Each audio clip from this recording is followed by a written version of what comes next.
नमस्कार मंडळी, मी प्रेरणा. तुमच्या सर्वांचं स्वागत आहे आपल्या चॅनलच्या एका नवीन व्हिडिओमध्ये. तर मंडळी, मी आज आलेली आहे गोव्यामध्ये आणि गोव्यातले आपले व्लॉग्स आता येणार आहेत. आणि आज आम्ही आहोत कलिंगूट बीचच्या इथे आणि कलिंगूट बीचलाच जात होतो बघण्यासाठी की कसं आहे काय आहे.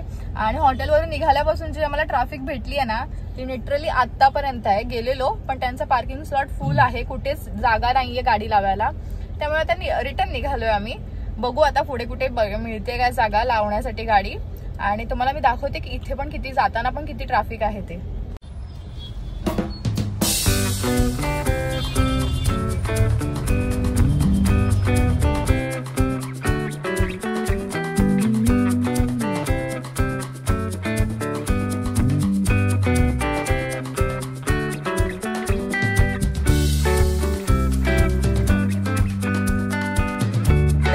ट्रॅफिक मध्ये निघाल्यानंतर आम्ही होतो बागा बीच जवळ कलिंगूटच्या इथे. आणि त्यानंतर आम्ही डायरेक्ट पणजीमध्ये आलो सीएनजी फुल करण्यासाठी, कारण सीएनजी कमी होता गाडीमध्ये. तर सीएनजी फुल केला. त्यानंतर जवळजवळ आता आम्हाला 2:45 वाजलेले आहेत, 2:45 वाजलेत बरोबर. आणि आता आम्हाला लागलेली भूक. तर आम्ही आलेलो आहोत रिट्स क्लासिक मध्ये, जे पणजीमध्ये लोकेटेड आहे आणि खूप छान फेमस आहे, कारण का ऑथेंटिक गोवन फूड मिळतं. आणि गोवन फूड मध्ये आम्ही चणक थाळी मागवलेली आहे आणि बघूया तर चणक.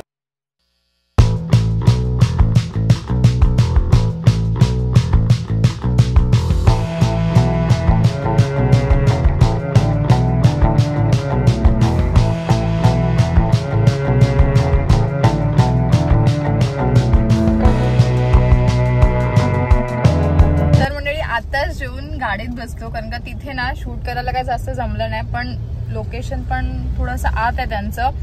सहसा मॅपवर जरा कन्फ्युजिंग होतं की नक्की कुठे, कारण का ते गल्लीत आहे आतमध्ये. आणि तुम्ही टेस्ट बोलाल, एक नंबर टेस्ट होती. फुल पैसा वसूल आहे आणि अफोर्डेबल रेंज मध्ये आहे त्यांच्याकडे. तुम्ही ॲम्बियन्स आणि जर तुम्ही हॉटेलवर जाल ना तर तुम्हाला थोडंसं वाटेल की कॉस्टिंग असेल, पण कॉस्टिंग नाही आहे. पण एवढं छान जेवण मिळतं ना, तर तुम्ही इथे कधी पणजी गोव्यात आलात ना तर तुम्ही नक्की ट्राय करा. खरंच खूप छान जेवण मिळतं आणि खूप म्हणजे कमी प्राइस मध्ये चांगल्या ॲम्बियन्स मध्ये तुम्हाला जेवण मिळतं. आणि चवीबद्दल तर काहीच बोलू शकत नाही, काहीच कॉम्प्रोमाइज नाही चवीमध्ये. खूप छान जेवण. आणि आम्ही गेलो तेव्हा जवळजवळ अर्धा तास वेटिंग होती. अर्धा तासानंतर आमचा नंबर आला. आणि पण ते अर्धा तासानंतर जे जेवण आम्हाला मिळालं ना ते एक नंबर होतं. त्यामुळे तुम्ही कधी गेलात पणजी गोव्यात तर नक्की व्हिजिट करा त्या हॉटेलला. तर मंडळी, काल आम्ही कलंगूटला होतो स्टे साठी 1 नाईटला.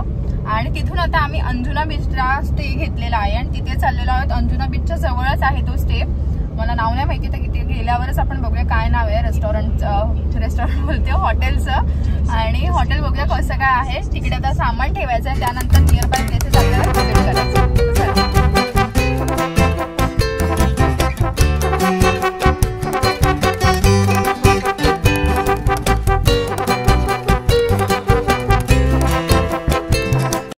तर मंडळी, हॉटेलमध्ये गेलो, छान फ्रेश वगैरे झालो, रेस्ट केली थोडीशी आणि आता निघालो आहे बागा बीचला.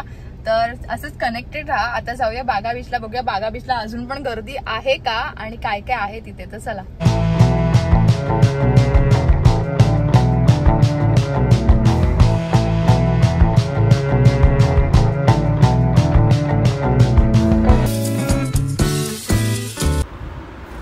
तर गाईज, ही बागा बीच पासून 15 मिनिटं अंतरावरच ट्रॅफिक सुरू झाली आहे. तर आता आम्ही चालत जातोय, कारण का गाडी साईडला लावली आहे. खूप ट्रॅफिक आहे. आताच पोहोचलोय बागा बीचला आणि खूप छान व्ह्यू झालाय. पावसाळी वातावरण झालंय, तुम्ही बघू शकता. आणि छान सीट्स भेटल्यात बसायला. थोड्या वेळ चिल करून मस्त जाऊया पाण्याकडे, बघूया जायला भेटतं काय, कारण जाम समुद्र खवळलेला आहे. तर मजा येते, छान भरपूर क्राऊड आहे पण आज.